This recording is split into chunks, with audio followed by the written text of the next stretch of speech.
नमस्कार, मैं तान्या अग्रवाल स्वागत करती हूँ आपके ख्वाबों की नगरी दिल्ली में। ये वो शहर है जहाँ हर रोज़ न जाने कितने लोग अपने छोटे बड़े ख्वाब लेकर आते हैं। कोई दूर दराज के कस्बों शहरों से पढ़ने के लिए, तो कोई रोजी रोटी की तलाश में। लेकिन अगर आप दिल्ली में रहते हैं या दिल्ली आने की सोच रहे हैं, तो अपने मास्क और एयर प्यूरीफायर का इंतज़ाम भी ज़रूर कर लें। चलिए अब ज़रा जानते हैं कैसे हैं इन दिनों दिल्ली के हालात। नवंबर के महीने में आपको कोहरा देखने को मिलता है, लेकिन राष्ट्रीय राजधानी दिल्ली प्रदूषण की चादर में लिपटी है। दूर तक फैले धुएं और धुंध में सांस लेना बेहद मुश्किल हो रहा है। धीरे धीरे पोल्यूशन दिल्ली का दम घोट रहा है। देश की राजधानी और हिंदुस्तान का दिल कही जाने वाली दिल्ली एक बार फिर गैस चैम्बर में तब्दील हो गई है।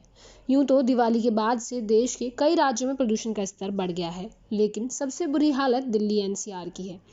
जहरीली हवा में सांस लेना बेहद मुश्किल होता जा रहा है, लेकिन प्रदूषण के आगे बेबस हैं दिल्ली वासी। ज़रूरी नहीं लॉकडाउन केवल महामारी के कारण लगाया जाए। कभी कभी सरकार की कमी की वजह से प्रदूषण जैसे कारणों से भी शहरों में मिनी लॉकडाउन लग जाता है। दिल्ली में प्रदूषण के कारण अब हालात बेकाबू हो गए हैं। दिल्ली सरकार ने सभी प्राइमरी स्कूलों को बंद करने के बाद अब दफ्तरों में वर्क फ्रॉम होम नियम लागू करने का ऐलान कर दिया है।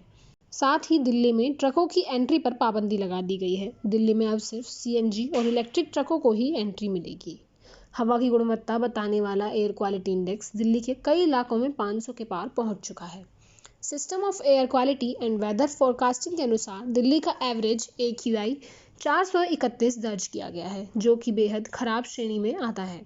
आपको बता दें कि 0 से 50 के बीच AQI को अच्छा, 51 से 100 को संतोषजनक, 101 से 200 को मध्यम, 201 से 300 को खराब, 301 से 400 को बहुत खराब और 401 से 500 के बीच AQI को बेहद गंभीर माना जाता है।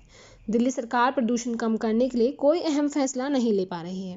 केंद्र सरकार हो या दिल्ली सरकार, दोनों ही इस मामले से पल्ला झाड़ती नजर आ रही हैं। दोनों सरकारें एक दूसरे पर तंज कस रही हैं।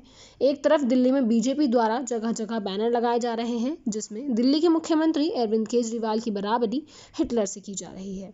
दूसरी तरफ पंजाब में भी आम आदमी पार्टी की सरकार होने के बावजूद पराली जलाने पर कोई समाधान नहीं निकल रहा है। ऐसे में अब दिल्ली वासियों को खुद ही सावधानी बरतनी होगी।